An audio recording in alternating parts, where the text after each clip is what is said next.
Quand j'étais petite, je rêvais de créer des villes parfaites. Avec mes Playmobil, mes Sims sur papier dans ma tête, je dessinais des sociétés avec leurs propres règles, des écoles où chaque détail avait un sens. C'était déjà une volonté de réinventer.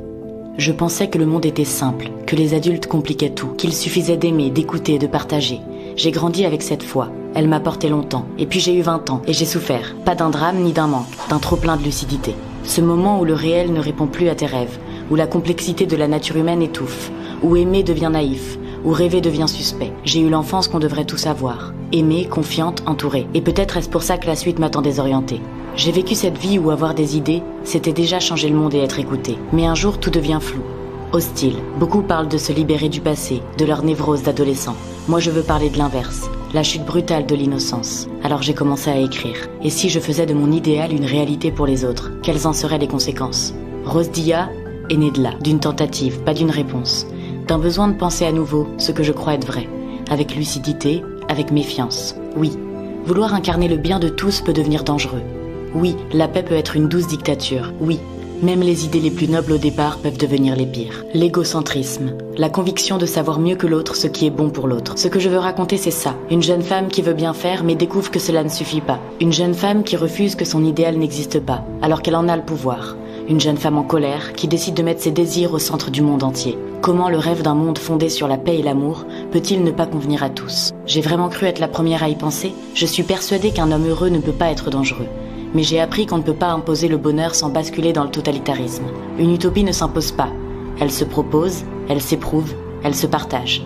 Et elle n'est possible que si chacun fait sa part. Mais comment forcer les gens à faire leur part? Comment forcer les gens à faire le bien? Ce projet repose alors sur une autre question. Par quels moyens l'homme peut-il diminuer ses vices, non pour être parfait, mais pour tendre ensemble vers une sagesse partagée? Les lois existent pour dissuader, mais la véritable question, c'est qui suis-je si la loi disparaît? Existe-t-il plus grande épreuve que celle d'accepter que la vie sera toujours faite de contradictions? Même quand chacun tente d'y laisser une empreinte douce, un monde meilleur derrière lui, il faut reconnaître qu'on ne maîtrise pas tout. Et cette vérité-là est l'une des plus dures à accueillir. L'utopie, comme la dystopie, naît de la folie des hommes. Mais la folie peut-elle être vertueuse? Peut-elle collaborer avec la sagesse? Changer le monde ne doit pas être une quête de reconnaissance. On n'a pas à être vu pour avoir de l'impact. On n'a pas à porter seul le poids du monde. Il suffit parfois de ne pas faire de mal autour de soi pour que déjà le monde aille mieux, pour apaiser. Pour que le simple fait de ne pas nuire devienne un acte de révolution douce. Et si ça s'arrêtait là? La série s'adresse aux jeunes adultes, souvent assignés au rôle d'acteurs d'un monde meilleur. Aux adultes, qui deviennent des transmetteurs. Aux personnes âgées, qui ont connu un monde différent où voient l'histoire se répéter. Elle s'adresse aux amateurs d'utopie, de dystopie ou de science-fiction. Des genres qui inventent des mondes et des modèles de société dans des espaces-temps fictifs, avec une portée réflexive sur le monde réel. J'ai commencé à tourner les 2 premiers épisodes avec ma famille, mes amis, sans moyens, sans techniciens, juste avec la foi qu'il ne fallait plus attendre. Le son n'est pas top, la lumière fragile, la structure à revoir. Mais c'est une preuve de foi, une maquette du possible. Et maintenant, j'ai besoin d'une équipe, d'un regard professionnel, d'une main tendue. Tu peux retrouver les 2 premiers épisodes sur YouTube, et en attendant, évidemment, on est sur le 3.